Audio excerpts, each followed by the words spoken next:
1941 spring, we received a letter from Japan. My grandfather was ill. So my father and I, my father being the firstborn, I'm being firstborn as a grandson, want to visit the grandfather in case he passed away. And my father planned a summer vacation trip. We left San Francisco beginning probably first day on August 1941. So that's was a trip. And on the beginning of September, of course, we school there, a school, grammar school in Sacramento would start. So the plan was to return to the United States before the school started. But on September of 1941, we found out there was no ship traveling from Japan to the United States. So we found out we were stranded in Japan. And that's where I ended up. So from 1941 until I returned to the United States in 1948, I was in Japan, all through during the war. So in January of 1945, I started to work as a Gakuto Do In, which was a term used with a student who was drafted out of his classroom to help for the war effort, or work for the war effort. So when we're still students, so we had to take roll call. But on the fateful morning of August the 6th, the train was delayed by bombing raid, which was a constant everyday occurrence. And the train was delayed by about 15 minutes. But this delay of the train of about 15 minutes saved my life. Because when I left the home, I told my father that we were supposed to report to the factory, but from there we were to march in into Hiroshima City as a fire prevention brigade, which means turn down roads of home for fire break. And by 8:15, the area was clear. And then all of a sudden we heard and saw the three bomber in the sky approaching Hiroshima. But strangely, there was no alarm going on. So we were out in the open and we were wondering, how come there's an aircraft in the air and no alarm? And now it's 3.5 miles, they were calculated, from the hypercenter of Hiroshima atomic bomb. And when that exploded 3.5 miles away from where I was, it was a blinding flash, about 10 times brighter than the sun, they say. And when center explosion, they say, with 10 million degrees centigrade. And when the bomb exploded, it was about a mile above Hiroshima City. And so at the ground zero, it was several thousand degrees centigrade. As we know, we find out that 1,500 degrees centigrade will melt a steel bar into a liquid. So whatever it was in that area, was about 2.5 mile radius, so 5 mile diameter, everything in that area was disappeared, burned, explosion with an atomic bomb. Hiroshima City was the 10th largest city in Japan. 50,000 structure, probably 100,000 was damaged right away.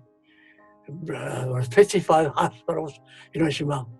Only 5 hospitals remained standing to be able to help the injured, probably the outskirts of Hiroshima City.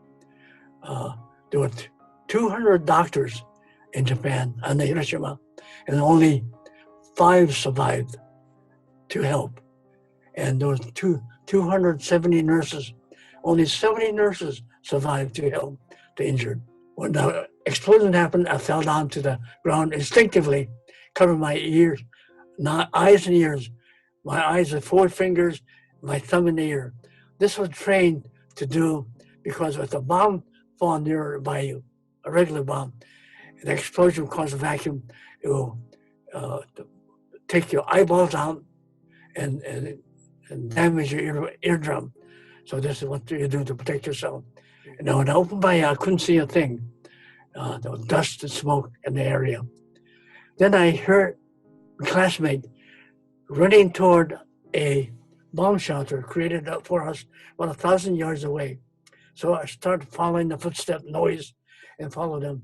And when I got to the bomb shelter, which is elevated elevation, I looked back into the city, and all I could see was Hiroshima city covered in smoke and fire. And in the center of it, the mushroom cloud that we're so very much familiar with, climbing up into the air, a couple of miles up into the sky. And seeing that, I escaped into the bomb shelter. And perhaps by an hour or so later, curiosity brought us back to the bomb shelter entry to look out, see what's happening. And then we noticed that the mushroom clouds to break out into a cumulus cloud, and the thunderstorm and black rain was falling someplace. And we saw a single casualty walking in front of the bomb shelter about 100 feet away. And all I could see was a young lady, her was burned off, and her arms stretched out in front, walking like a ghost. And we saw rag hanging from the arm. And we realized later it wasn't a rag, it was her clothes. It wasn't her skin hanging from her body. And we've seen that we retreated to the bomb shelter. And just imagine, why was this happening? What happened here? We have not many injured people in our bomb shelter.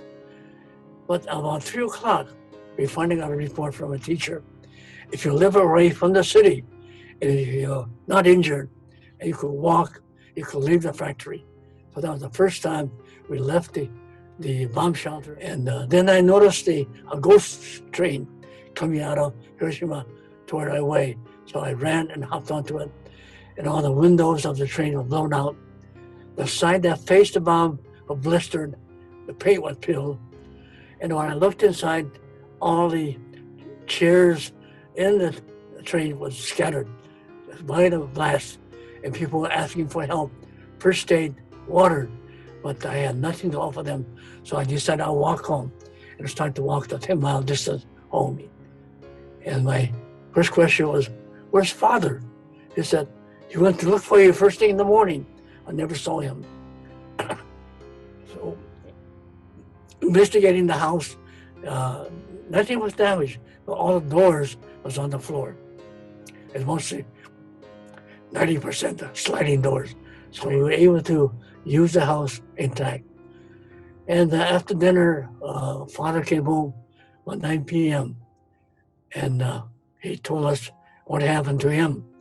He went to the factory to inquire about the students, and the factory was just a chaos. People running around in a circle, and he couldn't get any answer. So he assumed I went marching into the city with the class. So he went to the bridge to cross into the city, but the MPs stopped them. Nobody to enter because people were escaping from the city. Fire was burning, and Hiroshima city will burn about 3 weeks. So he said, walking through the city, it was like walking through hell. And the river, there were 7 rivers in the city, and most river was covered, 99% covered with dead bodies floating on the river. So people trying to escape the fire and the heat jumped into the river and drowned. And that's what he reported when he came home.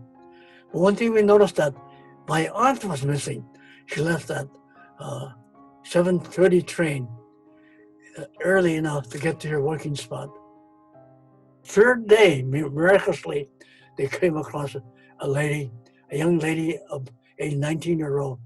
And when they called her name, she didn't really answer, but she just groaned. And looking at her, she looked like my aunt. So they brought her home. It was fortunate it was my aunt. And they tried to take care of her burn, but there's no doctor or hospital available. So what my grandmother did was make baked potato, make it a mashed potato, use the mashed potato as a bandage and cover the burned area.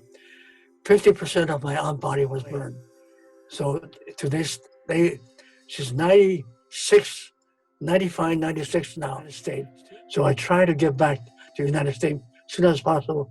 But it took me 3 years to get any approval to travel back to the United States. Weapon used. We had no idea, of course, about atomic bomb and the radiation effect. And we were trying to educate the world about this. It's a poisonous bomb, and it linger in your body to remaining for hundreds of years. People who live downwind from the atomic bomb get affected. Even if there are no injuries to them, if you get doused by the black rain that came out of the cumulus cloud, the thunder cloud above Hiroshima, if you get doused by it, a week later they start to bleed from the gum, nosebleed, and the hair start to fall out. And it's a radiation effect, and die about a couple of weeks later. They pass away. We know about record and try to tell the people. And the survivor, they want, the women especially, they will not expose themselves to being, they saying they're Hibakusha or the victim of the radiation, because nobody will marry them. Their offspring, if they have offspring, will be affected by the radiation, and it might be a deformed body, or there's no baby will be born by the effect of the radiation. And this is the thing that we tend to learn from the bomb. Of course, we used to have maybe 200 people every 2 years be examined by the doctor that come from Hiroshima to examine the survivor, to keep record how our body is changing. And now, last year, we had, out of 200, only 33 people came for exam. In other words, all the rest of them passed away or unable to travel to come to the free examination. And as long as I can, I want to speak out and talk to people and educate them. With probably about a dozen countries now have atomic weapon. The main, therefore, Russia and United States have 60% of it, but other 40% or maybe the last 20%, India, Pakistan, Iran, and so forth, they all claim to have some kind of atomic bomb. And it's amazing that so far, this is the 75th year, nobody have used it so far. And we hope it never happened, because once the bomb is used, then the earth is just going to disappear.